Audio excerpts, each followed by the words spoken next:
almost sparkle when they behold Flicka's ruddy cheeks. But when Aunt points to me, he turns his squint on me and his eyes turn flat and dark. "Well, I hope she can work," he grunts. "Aye," says Aunt. "She's as hearty as a horse." "Her name?" "Astri." "How old?" 13, 14 by summer. "Not a handful, I hope," he says. "I don't care for trouble in a girl. Don't care for it." This he proclaims with a shake of his shaggy head and a stamp of his walking stick. "She'll be no trouble to you, Mr. Svalbard," Aunt lies. "Get your things, Astri." My limbs are so numb I can barely climb the ladder into the loft. There is Greta, sitting on the lump of my straw mattress, her face wet with tears. "Little sister," I say softly, and we embrace. I'd been able to keep from crying till now, when I hear her trembling intake of breath. "Greta," I whisper, "stop crying. Don't make me cry. I can't show Mr. Goat any weakness. You show a billy goat you're afraid of him, and he'll be lording it over you day and night." Greta stops sniffling and takes my hands. "Big sister," she says, "you must be stronger and meaner than he is." "Aye, that's so," I say. "I shall be." I dry her tears with my apron and swipe at my own, too. Her tiny hands press something into mine, something heavy, wrapped with a child's clumsiness in a piece of cloth. "You take this, Astri," she says. I unwrap it to see our mother's silver brooch. "Keep it," Greta whispers. "Aunt will take it away if she finds out about it, you know." I nod. Greta is already so wise for such a tiny thing. Too wise, maybe. "Little sister," I tell her, holding my voice steady.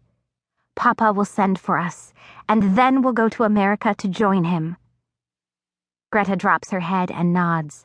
She doesn't want me to see she's crying, but her shoulders are shaking. "Astri!" Aunt yells up the stairs. "Don't dawdle!" I kiss the top of Greta's head and place my hand on her face for just a moment. All I dare, or risk a broken heart. Down the ladder I go, to stand by the door, my bundle under my arm. I can't help but notice there are now 2 shiny coins glinting on the table, along with a large, lumpy package. My cousins are eyeing the coins with the same intensity that the dog is sniffing the package. Now I know how much I'm worth. Not as much as Jesus, who I'm told was sold for 30 pieces of silver. I am worth 2 silver coins and a haunch of goat. Uncle comes and tucks a wisp of hair behind my ear, almost tenderly. "I'm sorry, Astri," he says. "It can't be helped."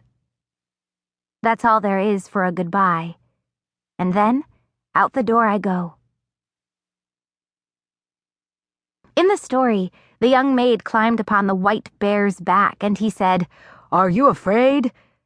No, she wasn't.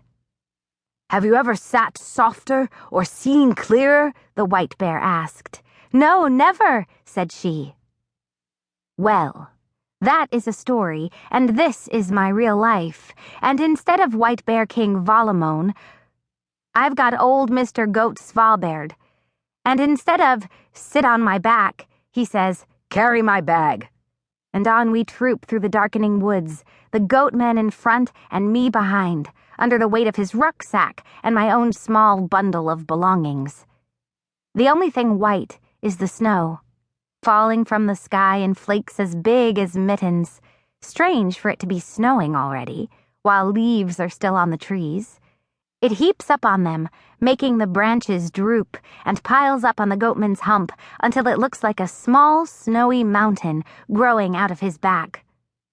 "Aren't you afraid of the trolls who come out at night?" he says. I'm not afraid, I tell him, though it's a lie. It's twilight. The sun has slipped behind the mountains, and the shadows begin to dissolve into darkness. The time of day when honest, church-going people go home to bed. He breaks off a rowan twig and gives it to me. "Tuck that into your dress," says he, "for protection."